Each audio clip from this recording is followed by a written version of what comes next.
Sir, प्राकृतिक संसाधनों के हिसाब से अगर मैं सिर्फ झारखंड की बात करूं तो वो पूरी तरह से संपन्न है। कोयला खास तौर पर, वो कोयला झारखंड से दूसरे राज्यों में जाकर सोने की तरह चमकता है, लेकिन झारखंड में दिया तले अंधेरा क्यों?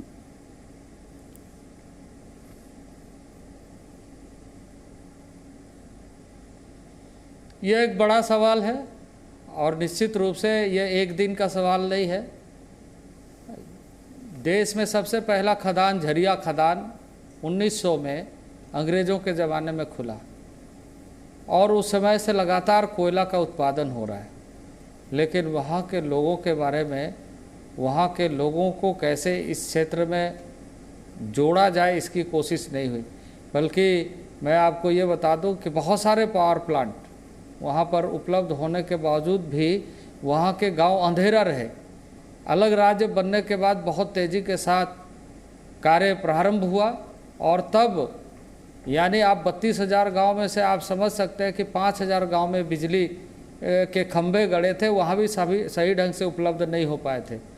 लेकिन राज्य बनने के बाद खास करके हमारे कालखंड में लगातार विद्युतीकरण का पूरा कार्य प्रारंभ हुआ। उसके बाद जो बचे कुछ गांव हैं, ये नरेंद्र भाई मोदी की सरकार में जैसे लगभग जो गांव बचे हुए थे उन गांव में जहां सोलार से पहुंच सकता है वहां पहुंचाने की कोशिश हुई और जहां सीधे बिजली पहुंचाई जा सकती है वैसे जगहों में कोशिश हुई और अभी कुल मिलाकर के अधिकांश 95% गाँव में बिजली पहुंच चुकी है। तो कोयला से उत्पादित होने वाले बिजली के सुविधा वहाँ के लोगों को नहीं मिल पाया था। वहीं दूसरी ओर वहाँ के लोगों को इस रोजगार से नहीं जोड़ा जा सका है। रिसोर्स है पर रिसोर्स का लाभ वहाँ के लोगों को उस ढंग से नहीं मिल पाया जिस ढंग से मिलना चाहिए। और ये कहा गया कि वो रिसोर्स स्टेट है, ठीक है, रिसोर्स है, नेशनल रिसोर्स है, लेकिन वहाँ रहने वाले लोग उससे वंचित नहीं हो, वो एक महत्वपूर्ण विषय है। और मैं समझता हूँ कि राज्य सरकार को भी उस समय हमने भी और अभी भी राज्य सरकार को इस बात का खास ध्यान रखना चाहिए। सर, डैम्स का कंस्ट्रक्शन, माइंस या फिर इंडस्ट्रियल डेवलपमेंट को लेकर जब मजदूर आते हैं किसी राज्य से दूसरे राज्य में तो ये कहा जाता है एक सर्वे के मुताबिक कि उन 10 लोगों में से 4 आदिवासी होते हैं जो रोजगार के लिए एक राज्य से दूसरे राज्य में जा रहे हैं। सर, क्या आप मुझे ये कह सकते हैं कि मोदी सरकार में उन 4 लोगों का विकास हो रहा है या जो विकास वो करने के लिए आते हैं उस विकास का लाभ उन लोगों तक पहुंच पाया है?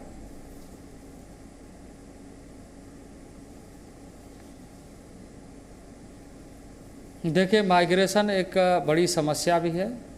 यदि माइग्रेशन सिर्फ मनुष्य का होता है और उनके शारीरिक लाभ या शारीरिक दोहन के माध्यम से वो कमाता है तो यह कष्टदायक है। मानसिक दृष्टि से भी वो मजबूत हो और उसके स्किल्ड हो और वो यदि माइग्रेट करता है तो वो कोई नुकसान नहीं है।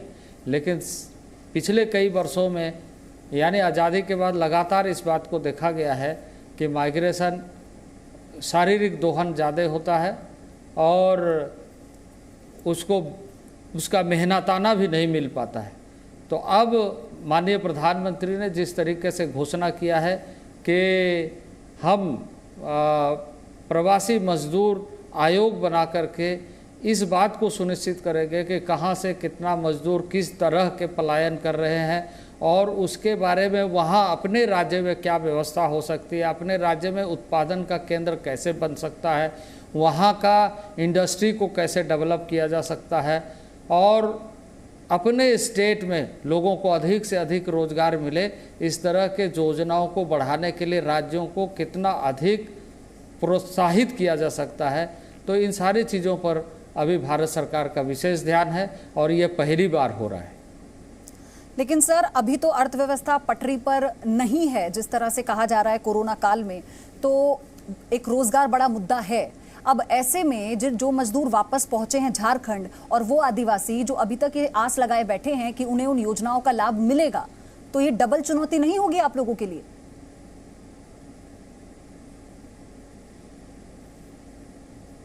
देखिए, हम ये पूरा डेटा अभी कंपाइल करवा रहे हैं कि पूरे देश में आदिवासियों का माइग्रेशन विभिन्न राज्यों से कितना हुआ है और किस प्रकार का हुआ है, और हमारा मंत्रालय भी खास तौर से इस पर मॉनिटरिंग कर रहा है। और हमारे मंत्रालय के माध्यम से मॉनिटरिंग करने के बाद जो रिजल्ट आएगा उसके हिसाब से हम नीति निर्धारण करने के बारे में आगे करेंगे। ये जो सिचुएशन इस समय हमारे सामने है कोरोना महामारी का, ये महामारी निश्चित रूप से अर्थव्यवस्था को काफ़ी गंभीर चोट पहुंचाया है, लेकिन आदरणीय प्रधानमंत्री के नेतृत्व में मैं मानता हूं कि देश के वैसे सारे लोग एक साथ चलने के लिए संकल्पबद्ध है और इस विषम परिस्थिति से लड़ाई लड़ते हुए कोरोना वायरस के खिलाफ भी और देश की अर्थव्यवस्था को पुनः पटरी पर लाने के लिए सतत रूप से हम सफल होंगे और कामयाबी के शिखर पर फिर पहुंचेंगे। हमें अपने प्रतिबद्धता को, अपने संकल्प को लगातार मजबूती के साथ कार्य रूप में बदलने की आवश्यकता है।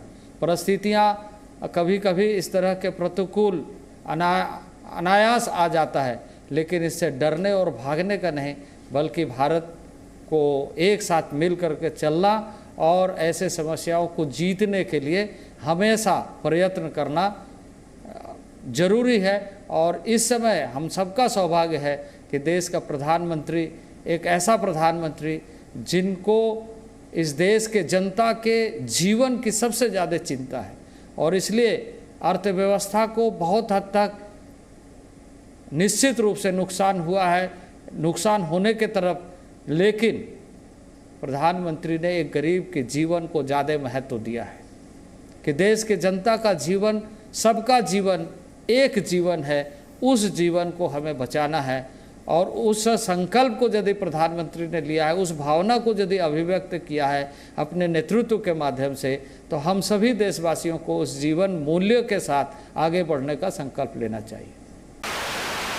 No signal, no worry. Presenting Z News app with live TV, latest updates and expert opinion. Available on Google Play and App Store. Download it now.